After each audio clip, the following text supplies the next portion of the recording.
Ouders volgen hun kinderen vaak via locatietracking. Vooral om te kunnen zien of hun kinderen veilig aangekomen zijn op school, maar ook op vakantie is het handig en kan het voor een gevoel van veiligheid zorgen. En zelfs vrienden volgen elkaar soms via zo'n apps. Naast mij staat professor Tom de Lijn van de faculteit Sociale Wetenschappen van de U Hasselt.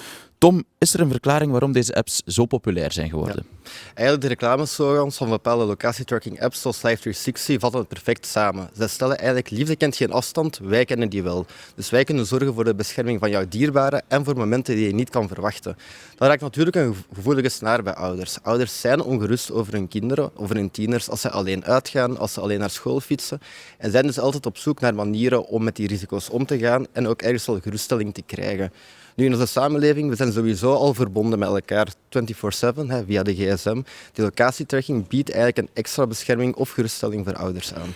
Ja, ze doen het eigenlijk voor hun eigen veiligheid of de veiligheid van hun dierbaren. Is dat dan geen vals gevoel van veiligheid? Ja, je kan het enerzijds inderdaad een beetje zien als een vals gevoel van veiligheid. Stel nu dat je kind gaat tracken via zo'n app, ja, je kan natuurlijk niet voorkomen dat er nog altijd een accident zou gebeuren, bijvoorbeeld. Dus het biedt eigenlijk vooral voor ouders een soort van geruststelling en we zien dat jongeren en kinderen dat zelf ook aangeven. Ze geven bijvoorbeeld aan, ja, die locatietracking gaat er niet voor zorgen dat er hier niets met mij kan gebeuren, maar het geeft hun ook ergens wel een geruststelling van mijn ouders kijken mee. Stel dat er iets gebeurt, kunnen zij misschien wel sneller ingrijpen. Nu, is het eigenlijk wel zo slim om je locatie te delen, want ja, weet je zeker dat er niemand anders meekijkt? Ja, terechte vraag. Op dit moment zien we dat in de praktijk locatiedelen vooral gebeurt tussen mensen die elkaar goed kennen. De leden van een gezin bijvoorbeeld, maar ook een hechte vriendengroep. Locatiedelen met mensen die onbekend zijn, dat valt eigenlijk niet superveel voor. Dus dat risico op privacy lijkt daar wel vrij beperkt. Nu is het nog altijd wel een goed idee om die privacy-instellingen er even bij te nemen. Te kijken of alles inderdaad goed is afgeschermd. En voor jongeren die eventueel hun locatie delen via Snapchat bijvoorbeeld, met mensen die ze niet supergoed kennen, is het misschien niet slecht om 2 keer na te denken wie dat die andere persoon achter het scherm is. Jullie willen nu verder het gebruik van ouders van zo'n tracking-apps onderzoeken. Denken jullie dat er misschien nog meer bij komt kijken? Controle bijvoorbeeld?